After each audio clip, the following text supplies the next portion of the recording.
All right, so that way it makes a little more sense.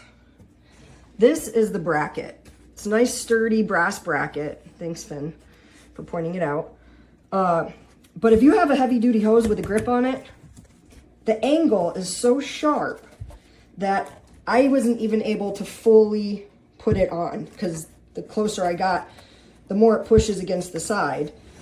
And there's really not room for it. It has a little bit of a groove here, but it doesn't fit if you have anything more, like if it's a heavy duty, bigger hose. I have one of these, I got it at Harbor Freight. It's extra insulated for cold weather. The other design flaw, and I think this might even impact a light duty hose or any hose that has one of these, this is where you're supposed to clamp your hose on, right here. Well, it's so close to the bracket that it basically shuts off the flow of water. So I can't use this bracket at all. This reel, you know, I went with the one that's good for 200 feet. The overall design, sorry, I've been going in and out with my hose. My hose was outside, so there's, anyway, forget that. It's a nice hose, but I think this is more for suburban life, for those that are just looking for tough stuff, but maybe don't actually have tough work. The other thing, and it's kind of stupid, is, you know, my hose has a grip, so you can easily attach and unattach to spigots.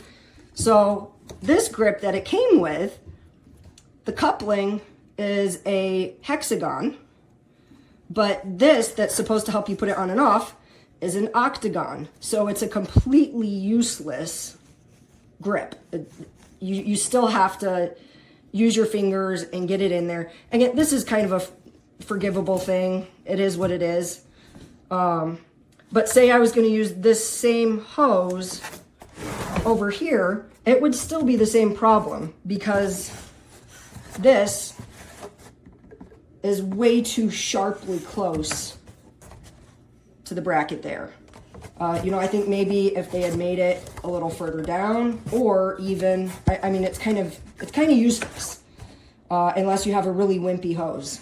So anyway, that's my review. Hope you enjoyed it and hope it helps you make your decisions. The one thing I will say is it is pretty easy to spool. You use your hand here to, you know, it's not automatic. You use your hand to make sure you're not getting all your hose on one side or the other. But yeah, anyway, so like I said in my thing too, though, I'll show you, is I have my horses and the stock tanks down there that I gotta fill with water. And if I leave my hose out there, it's gonna freeze. So I gotta bring my hose in. And the last thing I want is to have a bunch of hose right here in the entryway to my house. So, yeah, anyway, best of luck with your purchase.